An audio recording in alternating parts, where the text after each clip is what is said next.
Okay, folks, so in this class, we talked about the isolated lymphoid follicles, the white blood cells, phagocytes, in particular the professional phagocytes, and then we zeroed in on macrophages, the M1 and M2 macrophages. So you may recall the Peyer's patch is something that we're born with. All of the Peyer's patches that we have in a lifetime exist when we're born, and then gradually as we age, they start to disappear. But fortunately, there's something else that does a very similar job called the isolated lymphoid follicle. And you see them in this diagram. They look a lot like Peyer's patches. So they start out with something called a cryptopatch. You see that on the far left. And then those cryptopatches start to recruit T cells and B cells using chemokines. You may recall chemokines are molecules that summon things to move into a certain direction. And those then mature in response to our gut flora. You see the mature isolated lymphoid cell. And then as we move further to the right, once the isolated lymphoid follicle has induced a good IgA response to control the bacteria, it can devolve into something smaller. What's cool about this is that these can pop up rather spontaneously throughout the small and large intestine according to what is going on with our gut microbiome. So if there's some kind of pathogenic bacteria, they'll start to develop in response to that.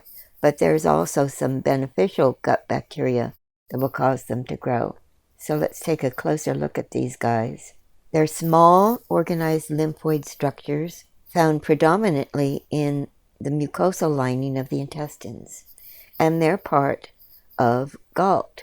They're comprised of B cells, T cells, dendritic cells, and macrophages. As far as their structure, they're typically containing a single germinal center surrounded by a mantle zone of B cells. Their function, they serve as sites for the initiation of immune responses within the gut. They're involved in the production of IgA, which, as you know, is crucial for our mucosal immunity, since IgA helps neutralize pathogens and toxins, preventing them from penetrating the epithelial barrier and causing infections. These follicles have antigen sampling. Remember, they have dendritic cells in them, and those can capture antigens from the gut lumen, and then those antigens are presented to T cells, leading to their activation. Then activated T cells help stimulate B cells to produce IgA. Then IgA is transported across the epithelium into the gut lumen where it binds to antigens. So how do they differ from other lymphoid tissues in the gut? And here you see a comparison between them and the Peyer's patch. So as I said, these follicles develop after birth and throughout adulthood, whereas the Peyer's patch develops prenatally. Isolated lymphoid follicle formations inducible and dynamic, responding to microbial stimuli and inflammation. But Peyer's patches are programmed to develop regardless of environmental factors. They exist as a spectrum of structures from small clusters to well-organized lymphoid nodules. Peyer's patches are more consistent, more complex, with distinct B and T cell zones. Their formation requires something called LT sufficient B lymphocytes. That's a hyperlink. You can click on it. I'm not going to explain that in this class. Peyer's patch formation doesn't require B cells. As far as their regulation, their development in the small intestine is promoted by microbiota, while in the colon, it's inhibited by microbiota. Peyer's patch development is not directly regulated by microbiota. As far as their function goes, they serve as dynamic, expandable reservoirs for IgA production in response to microbial challenges. Peyer's patches are constitutive sites for antigen sampling and immune induction. So these differences highlight the unique role of these isolated lymphoid follicles as flexible, inducible lymphoid tissues that can adapt to changing conditions in the gut microenvironment. Okay, so what's their clinical significance? They play a pivotal role in maintaining our gut homeostasis and protecting us against infections. But dysregulation can contribute to various gastrointestinal diseases and conditions. For example, inflammatory bowel disease, remember that's Crohn's disease, or ulcerative colitis. Infections, if they're impaired, that can lead to increased susceptibility to gut infections. And their dysregulation can lead to development of autoimmune diseases. If you look this up in the database, you can read more about them. For example, which gut microbiota influences their development and function. That's right here. But let's move on to what herbs influence them. There's a Japanese herbal formula. I don't think I know how to pronounce that. Daikinchuto. It's made up of ginger, ginseng, and xanthophyllum. It reduces intestinal inflammation in experimental colitis by modulating them. Then we see our friend astragalus. Astragalus enhances gut immunity by T cell and B cell activation and natural killer cell proliferation. It also modulates our gut bacteria, especially two genera, the Bifidobacterium, and I don't even want to try to pronounce this other one, which support its function through short-chain fatty acid production. And then indirectly, by improved gut barrier integrity and microbial balance that could stabilize their activity. Ashwagandha also helps. It helps by reducing pro-inflammatory cytokines and increases anti-inflammatory interleukin-10. It has a potential role in these isolated lymphoid follicles. It may mitigate isolated lymphoid follicle hyperplasia, in other words, overgrowth, in chronic inflammation by balancing our immune responses. Then there's a Korean herbal formula, and it enhances splenic lymphocyte proliferation, natural killer cell activity in immunosuppressed mice. While not specific to isolated lymphoid follicles, its immunostimulatory processes could support isolated lymphoid follicle-mediated pathogen surveillance. And then we've got Acorus calamus. Calamus protects lymphoid organs from stress-induced atrophy and boosts CD4, CD8 T cell ratios. Relevance: preserved lymphoid tissue architecture may be maintained under stress. Here's some key pathways for potential modulation. Okay, so that's it on isolated lymphoid follicles. Let's move on to take a look at white blood cells. Okay, folks, so you're familiar with the notion of white blood cells and red blood cells. Now, red blood cells are not actually cells. They don't have a nucleus. They're called erythrocytes. But in terms of white blood cells, those are all of our immune cells. They are in both the innate immune system, and we have different ones in the adaptive immune system. So this section's focused on them in general, and there are different types. We'll get into all of them over time, but you can see here neutrophils, lymphocytes, monocytes, eosinophils, and basophils. Their function is phagocytosis. That means just gobbling something up and digesting it, then presenting a little piece of it, the antigen, for immune surveillance. They produce antibodies. They're involved in something called cell-mediated immunity, T lymphocytes destroy infected cells and coordinate the immune response. White blood cell count is something that's a diagnostic test. It's very common, and it's used to determine what the status is of our immune system. You can have too many white blood cells, and that suggests an infection, inflammation, even stress, or leukemia. It's called leukocytosis.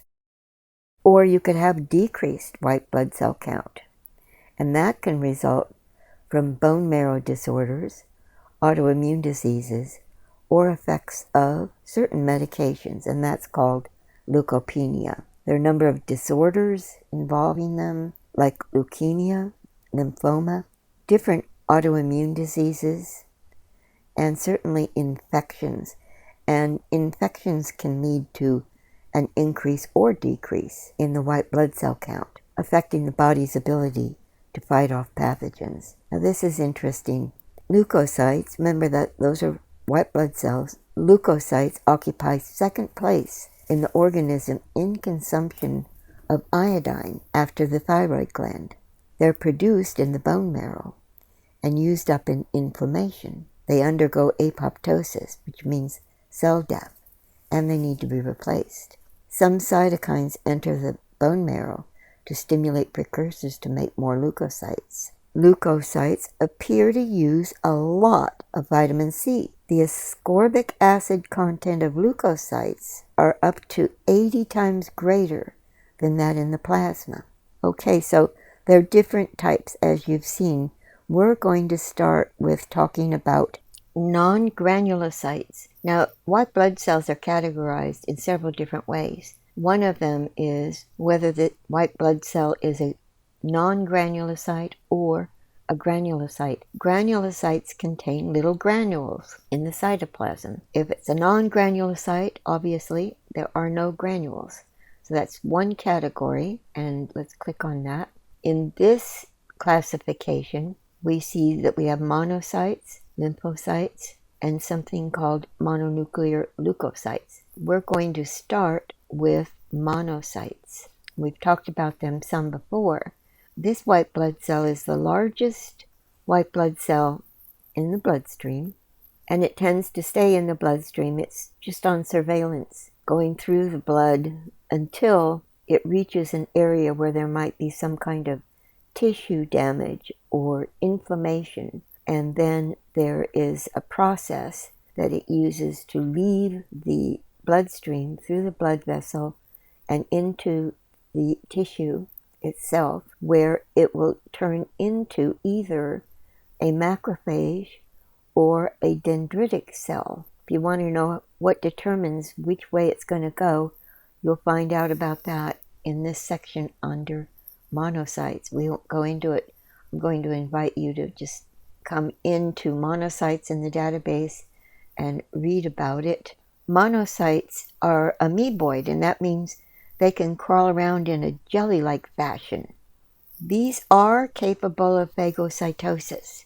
Remember, phagocytosis is when a cell can consume something. They can eat the bacteria or eat dead cell tissue. It can do that prior to differentiating into a macrophage or dendritic cell, but it's just not as good at it. Here are some differences between monocytes and lymphocytes.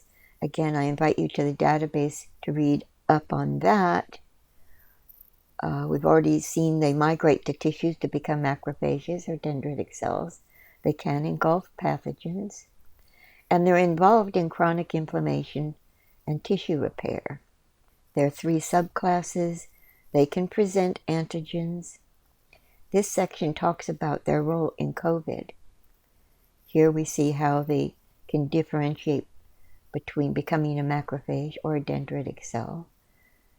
Once we get into transcription factors, you can come back and learn how transcription factors regulate their differentiation. What are the differences in the functions of macrophages and dendritic cells derived from monocytes? We won't go into that.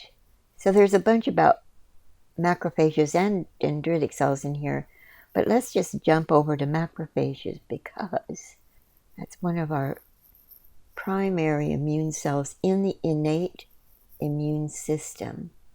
This is an innate immune system cell. And what that means is that it's very general. It's non-specific. Anything that it thinks is foreign, it'll attack. That's what they look like. And this is a diagram. We see here these little long, thin pseudopods that can grab onto bacteria and pull them in to be digested. You see the whole process here. We've got some videos you can watch. When macrophages are in different parts of the body, they go by different names. So, for example, when they're in the liver, they're called Kupffer cells. When they're in the spleen and lymph nodes, they're called sinus histiocytes. In the central nervous system, they're called microglial cells. And in the lungs, alveolar macrophages. And here's another photo of them. It's a colorized scanning electron micrograph. So there are a bunch of different types of macrophages. We're going to concentrate today on the M1 and M2 macrophages. So a monocyte can turn into either a type 1 or type 2 macrophage. If there's interferon gamma in the area, it turns into type 1. If there's interleukin 4 in the area, it turns into a type 2.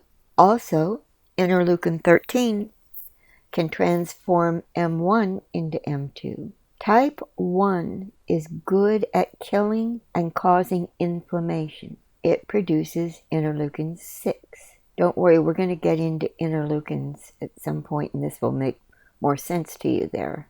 A type 2 is good at repair and is anti-inflammatory. Elevated iron levels promote macrophage M2 and decrease the M1 pro-inflammatory response. Furthermore, iron overload in macrophages inhibits the pro-inflammatory response by reducing NF-κB nuclear translocation. So, which herbs are most effective at increasing M1? Remember, M1 is like the warrior macrophage. It's out to kill the enemy. Guduchi is one of the herbs. It significantly promotes M1.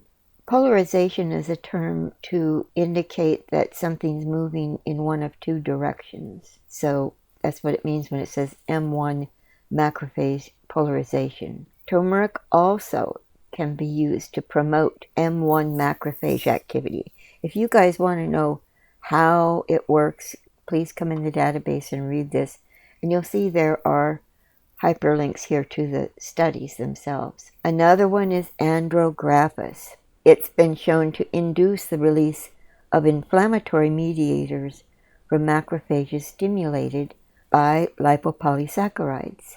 Black cumin is another one, and that's because of black cumin's thymoquinone. It has demonstrated immunomodulatory effects that can influence macrophage activity. And astragalus. This herb has shown potent immunomodulatory effects that can include influencing macrophage polarization towards the M1 phenotype. In class, we talked about astragalus and the warning not to use it when you have acute infections. And I think possibly the reason is that because it's stimulating the M1 so strongly, there comes a time where you don't want that M1 to be so powerful because you need M2 to come in and start healing and repairing the tissue itself. Astragalus is used as a preventive. There's a section here comparing guduchi to other herbs. If you don't know what guduchi is, Tinnispora cordifolia, this is an Indian herb. I'm just going to go ahead and click on it. Heartleaf moonseed. It's a detoxifying herb. And let's skip down to the herbs that induce M2 activity. Now, curcumin can go either way. It reduces pro-inflammatory cytokines and enhances M2 markers, especially in cardiac inflammation and dilated cardiomyopathy. So it probably does the same type of thing in the gut. This is where it was studied, was in the heart. While curcumin promotes M2 in heart failure contexts, it may repolarize tumor-associated macrophages to M1 in cancer, highlighting context-dependent effects. So it can go either way. Furarin, which comes from kudzu, inhibits reactive oxygen species and the NF-κB pathways. We'll talk about that later. It synergizes with danchinone 2A, which comes from danshen, or red sage, to suppress M1 and promote M2 polarization. And that study was in ischemic heart disease. The effect was to improve cardiac dysfunction by rebalancing macrophage phenotypes during early inflammation. Does it do the same thing in the gut? Not sure, but possibly so. And then danchinone 2A from danshen, also called red sage or Salvia militarisca. It promotes M2 polarization through oxidative stress and inflammation reduction. Here we see that it alleviates colitis and myocardial fibrosis by enhancing M2 markers. Fragrant rosewood is another one that suppresses M1 biomarkers and enhances M2 markers. A lot of these studies were done on the heart. That's interesting. Bicolin from Chinese skullcap, Scutellaria bicolensis. It upregulates IL-10, arginase 1. Well, you're not going to understand all this stuff, but basically it promotes M2 polarization in inflammatory bowel disease. Bingo. That's our area of interest.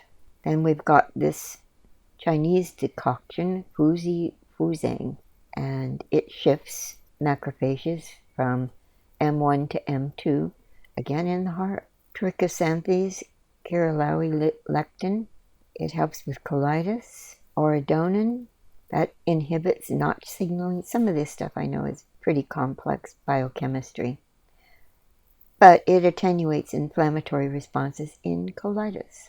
And we've got another one, but focus on this, apigenin-rich herbs. Okay, apigenin again, chamomile, parsley. Apigenin favors M2 polarization. The pathways aren't clear. It reduces pro-inflammatory mediators and macrophage models. So these herbs are used in traditional Chinese medicine to treat conditions like heart failure, irritable bowel disease, and autoimmune diseases by modulating macrophage plasticity. Context-dependent effects. Some herbs like turmeric and its curcumin can exhibit dual roles depending on the disease type. Of course, dosage matters. What about their presence and activity in GALT? Both M1 and M2 are present in GALT, where they perform distinct but complementary roles in maintaining immune balance and gut homeostasis. M1 is going to have a pro-inflammatory role. It's activated by pathogens like lipopolysaccharides. In GALT, it produces pro-inflammatory cytokines to combat pathogens. It generates reactive oxygen species and expresses MHC2, CD80, CD86 for antigen presentation to T cells. M1 macrophages are critical in defending against intestinal pathogens. Think Salmonella, Heliobacter, and they're implicated in inflammatory bowel diseases like Crohn's, where their overactivation drives tissue damage. So think about that.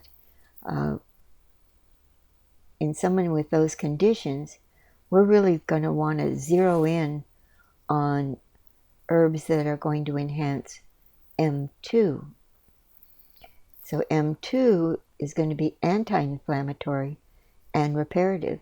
They do wound debridement. I mean, they literally help repair tissue. They promote tissue repair. They suppress inflammation and resolve the immune responses.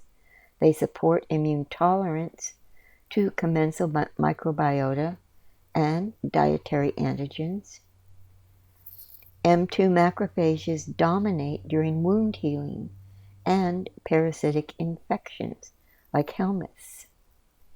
Dysregulation of them is linked to fibrosis and impaired mucosal repair in irritable bowel disease. So coexistence, the gut environment requires a dynamic interplay between M1 and M2 macrophages. Pathogen defense, M1 clears infections, while M2s dampen excessive inflammation post-clearance. Homeostasis, M2 macrophages dominate under steady-state conditions to maintain tolerance, while M1s respond to breaches in the epithelial barrier.